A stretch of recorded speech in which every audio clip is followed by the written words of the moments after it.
Welcome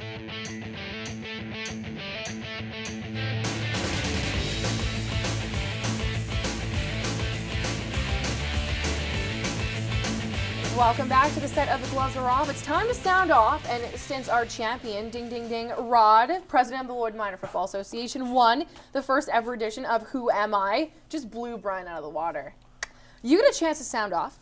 So you have about 30 seconds here. I'm watching the clock. Go ahead, sound off, say whatever you'd like to say. Okay, what I'm going to sound off about is Sidney Crosby, Alex Ovechkin debate. Which to me, there is no, Stamkos isn't in that picture yet. The debate to me has never been a debate. I said since they both came into the league 6 years ago, Ovechkin was a year older, so he did a little better the first couple of years. Crosby, I mean, I said before he won the first Stanley Cup, even when Ovechkin was getting more points than him, if I had to pick a guy, it was Crosby. Intangibles, for one, is the biggest reason. It's not just the numbers. For one, he's a good Canadian boy. I don't hate to sound like Don Cherry, but it's a big thing to me. 10 seconds. Kids that grow up dreaming of winning the Stanley Cup, that's who I want on my hockey team. So I think it ends the debate now that I think Crosby, hands down, beats Ovechkin.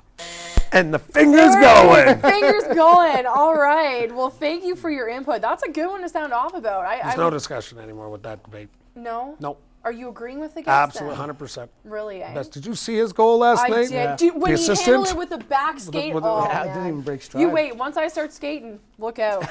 Look out. But the boys are teaching you. Yeah, I need some lessons on the ice. Special Olympics, Carly. They're waiting for you. I know. I can see you there. Thanks. Appreciate that. You brought on the show today, baby. It's coming right back at you now. All right. We're going to sound off. We've got 1 minute left in the show. Here's a question for both of you. I think this is a good one. All three of you have experience coaching teenagers. I want to know what you think the biggest challenge is facing this age group these days. Understanding them. Yeah? Just trying to understand what the new generation's like. As a coach, that's my biggest thing in the last 3 years. I'm so glad I came back and I coached junior hockey.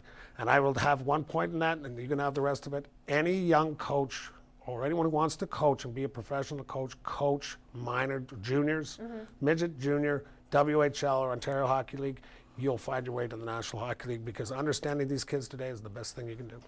Rod? Well, I think kids nowadays, they worry about the same things we did when we were 17, 18 years old. So I think, like Brian said, understanding them, absolutely. I try to take myself back in situations when I was that age and how I felt. And you have to understand these guys and understand how they're Did you have an Xbox back then? Oh my gosh. No, I didn't. All right. I had Intellivision. See, we're not there. We're out of time. Fortunately, we do not get a chance to talk about Xbox. Thank you very much for joining us on this edition of The Gloves Are Off. We'll see you again next week. The Gloves Are Off is proudly presented by Sabre Communications Lloydminster, your CITL authorized dealer.